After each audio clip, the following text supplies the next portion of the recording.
When I got back to the game, I was getting very upset and confused.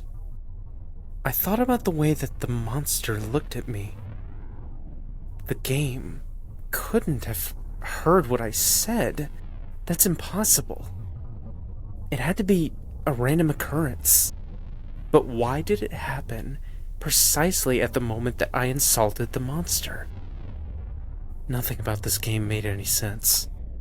The new Godzilla monsters, the weird replacement monsters, out-of-place imagery like the green temples, quiz levels, and the red monster chases.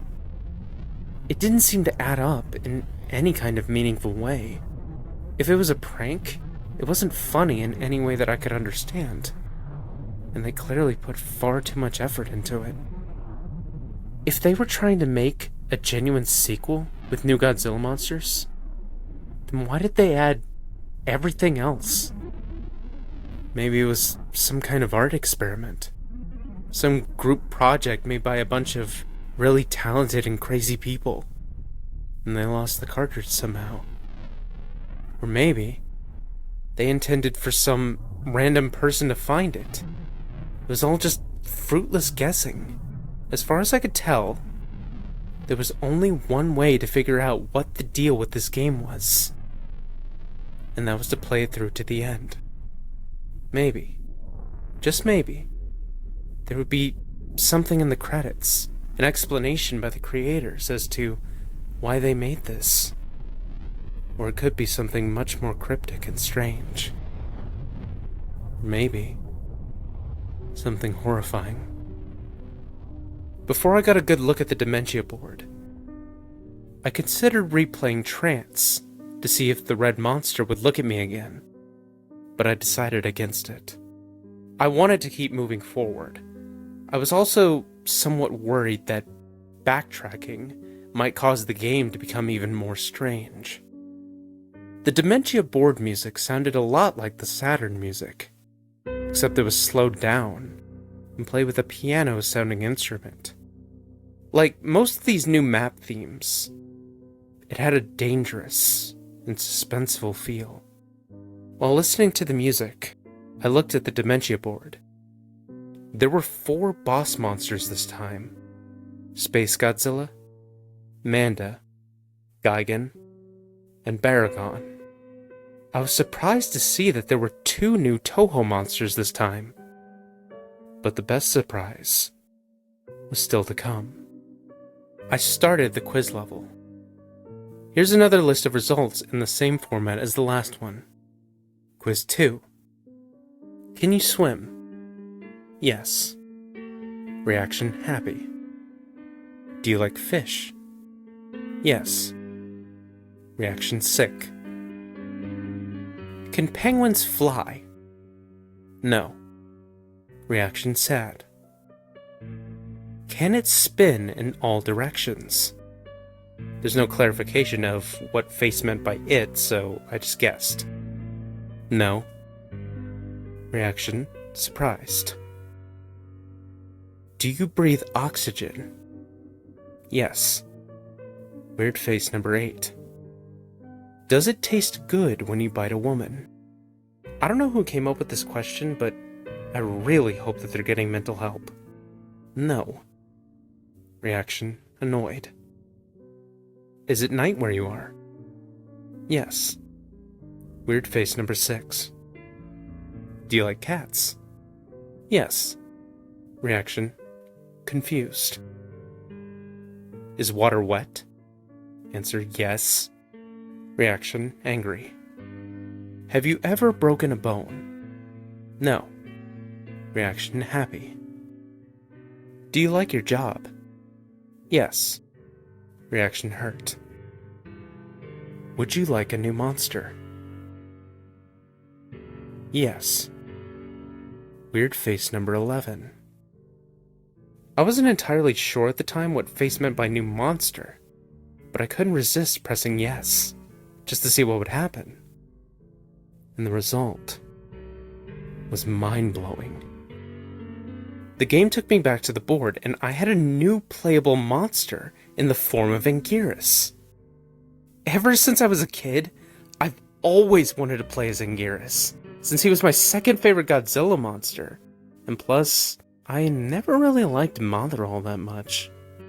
I moved my new Anguirus piece over to the level right next to it, eager to test out my new monster. Before I get into the level description, I'll talk about Anguirus a bit. Using the up and down buttons, you could choose whether Anguirus stood in a bipedal stance or crawled around on all fours. It wasn't a huge difference, but being able to stand was helpful in boss fights, and crawling sometimes helped dodge obstacles and attacks. He could punch and kick like Godzilla, but no tail whip. Instead, he had something far more interesting: the ability to curl up into a spiked ball of death and roll around. You could still take damage, but it was lessened. It was a good way of clearing out stage enemies, but unfortunately doing this also drained the power bar. But the spiked ball wasn't his only special ability. When you press start, he would fire a beam of energy from his mouth. It resembled the Titanosaurus sonar attack, and if this were a hack, it may have been inspired by the roar attack from Atari's Godzilla fight games. Also of note is that when playing as Anguirus, the level meter gets glitched up. Judging by the life and power bar, I'd say he's about on level 10. Now onto the level. As you might have guessed from the icon, these levels were a green palette swaps of the ground and background tiles from the Blue Mountains. But what immediately caught my attention was the water. It had a transparency effect. Was that even possible for an NES game? I know that the Super Nintendo could do it, but I'd never seen a transparency effect in a game on an NES. The Green Mountains music was played with the same instrument as the Blue Mountains, but the melody was totally different. It was a very simple song with a lot of abrupt pauses, followed by a loud note every few seconds. Anyway, I went through the usual strolling through the level, and again, there were no monsters or anything. But pretty soon I had reached a cliff above the water. There was nowhere else to go but into the water, so down I went. The water transparency made things a bit harder to see, but it was tolerable. After going underwater, I encountered two new enemies, a giant piranha and some kind of spiky bottom feeder thing. I liked the piranha because I could easily tell what it was. It was a sane enemy design that would actually appear in a real game, and there were very few enemies like this.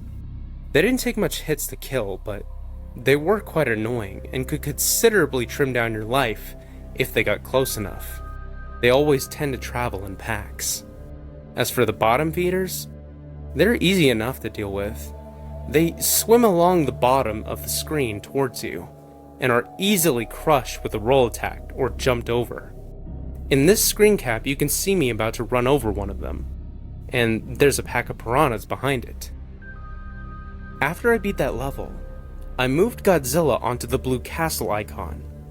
I started the level and got a title screen with the text, "Unforgiving Cold." The level itself looked like a castle dungeon made of blue bricks with rows of identical white statue faces on the walls. These statue faces had a permanent look of horror on their faces.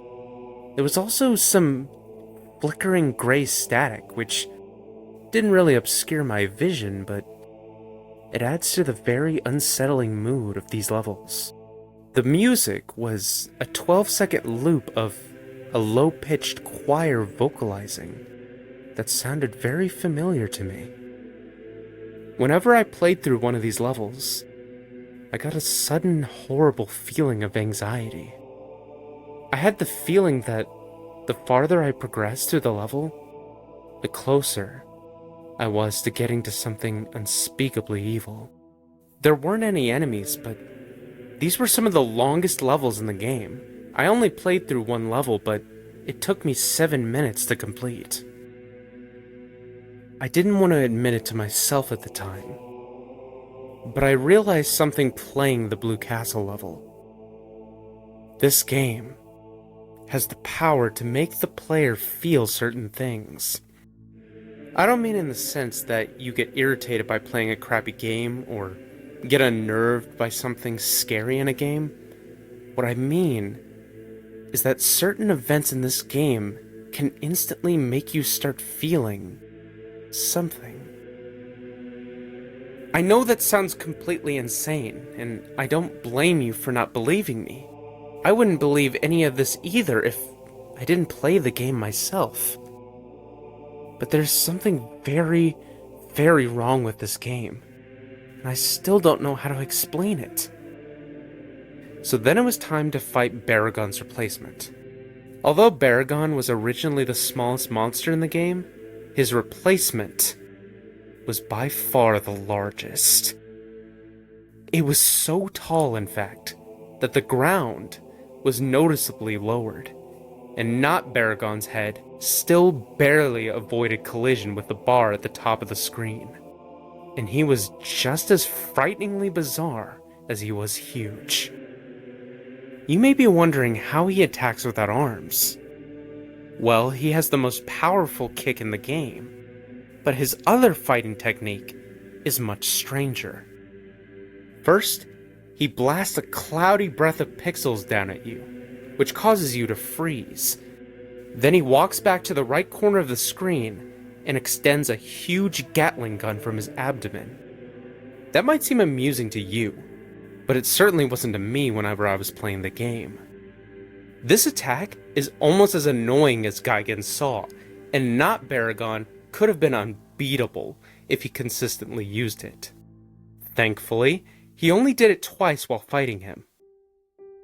Once you unfreeze, you can run up and start damaging the gun, which does extra damage to him. This helped me destroy him, and then it was time to play the third level type. I decided I was going to use Anguirus to fight Manda and Gigan, and then fight Space Godzilla as Godzilla. It was only fitting. Before getting into the battles, I'll describe the third level type. The Arctic. The Arctic is exactly what you guessed from the name, an icy tundra with a few watery segments.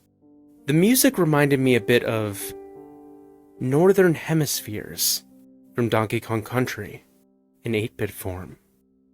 A very dangerous sounding song. It made me think about being trapped in a tundra and freezing to death. There were two new enemies in the stage. The first was a creature frozen in a block of ice.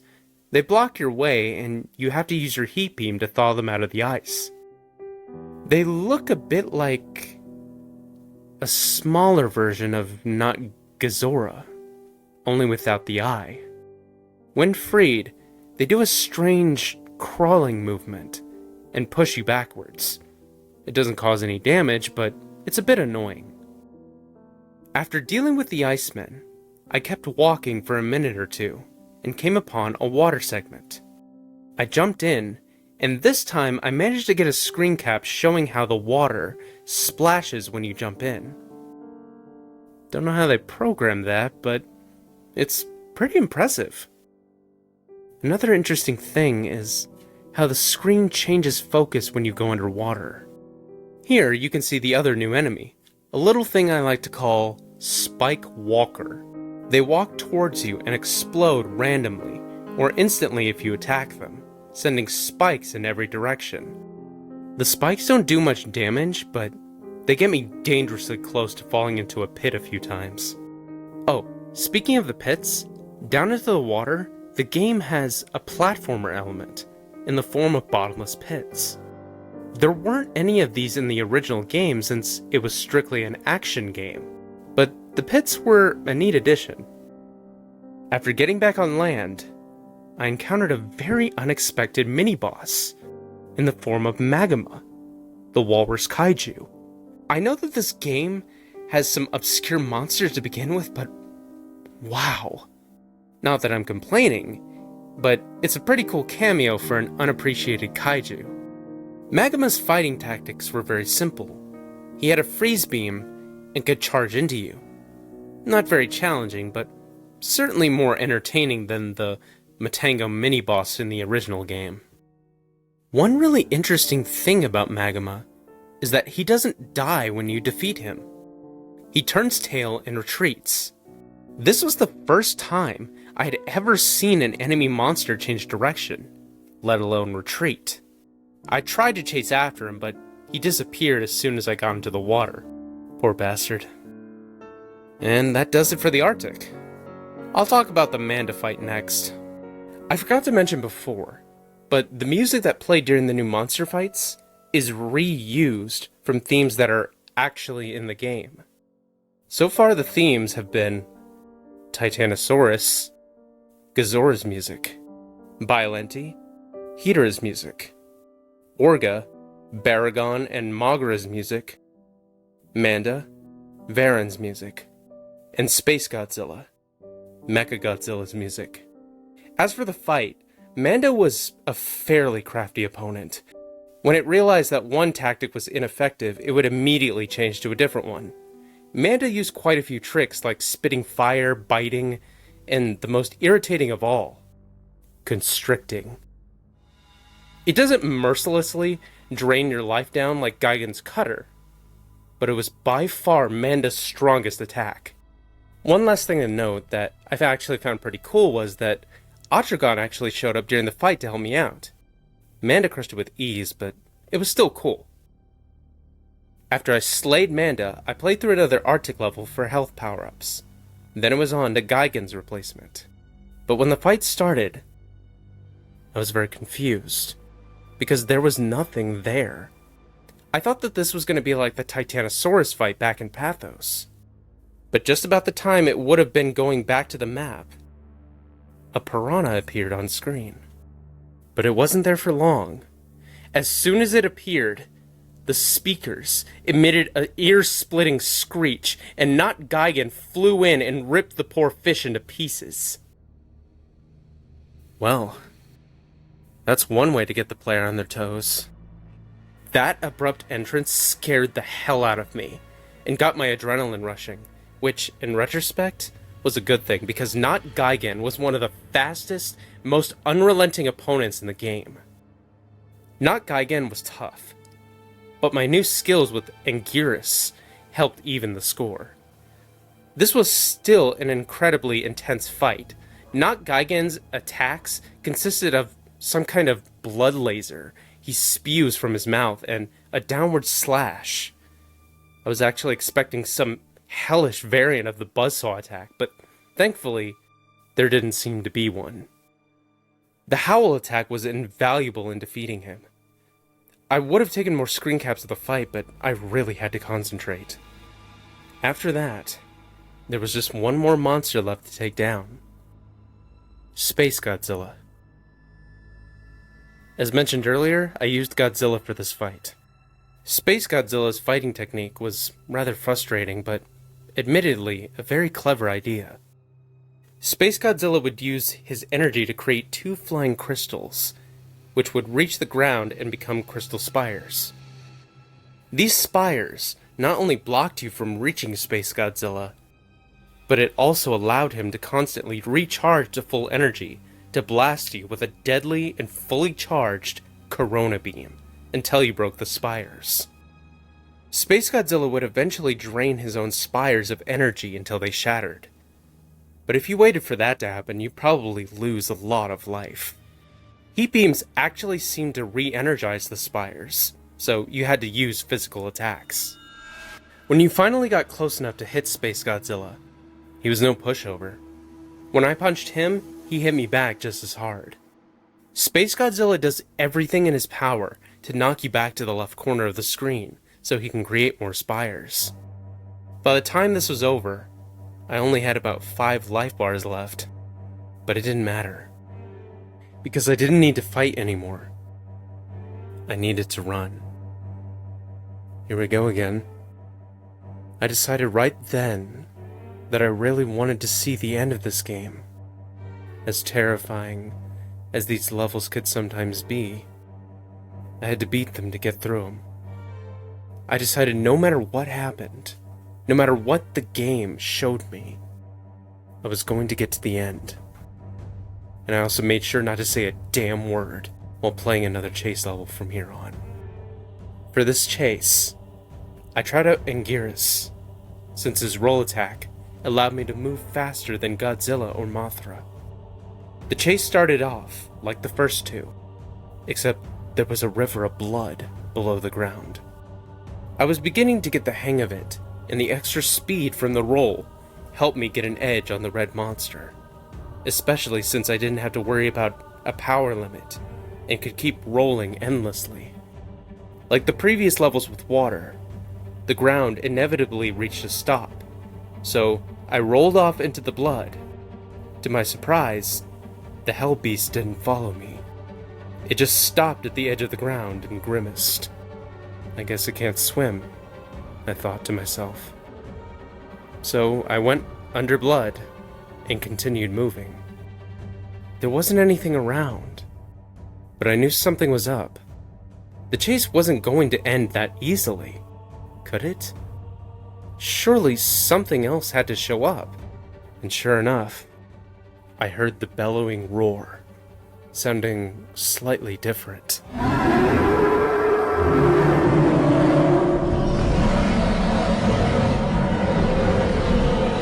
And the monster was following after me in a new aquatic body. I had no idea that it was a shapeshifter. After it reappeared, the chase started to get into the difficulty I had expected. Being submerged slowed me down, putting me and the beast at about the same speed. The only thing that would keep me alive was fast thinking and reflexes. I encountered some bottomless pits in which mines floated up from. I assumed that if you hit one, it would damage you and knock you back. Considering how fast the red monster swims, hitting these mines would be an instant death. So I went through great effort to avoid them. But that wasn't all I had to be wary of. Halfway through the chase, the Hell Beast revealed yet another surprise. A tentacle formed from intestines and tipped with a clawed set of jaws burst from its mouth, trying to pull me in and devour me. I only barely avoided both the tentacle and the mines, but I could tell that the beast was getting desperate, because the chase was nearly over. About a minute later, I had spotted a bit of ground that served as an exit. I leaped with all the might I could muster without breaking my controller. The beast screamed in rage and jumped out of the blood river in one last attempt to drag me down. But I escaped its grasp this time. I fell back on my bed and took a deep breath, satisfied with yet another successful escape. Now, I was headed for the fifth world. Entropy.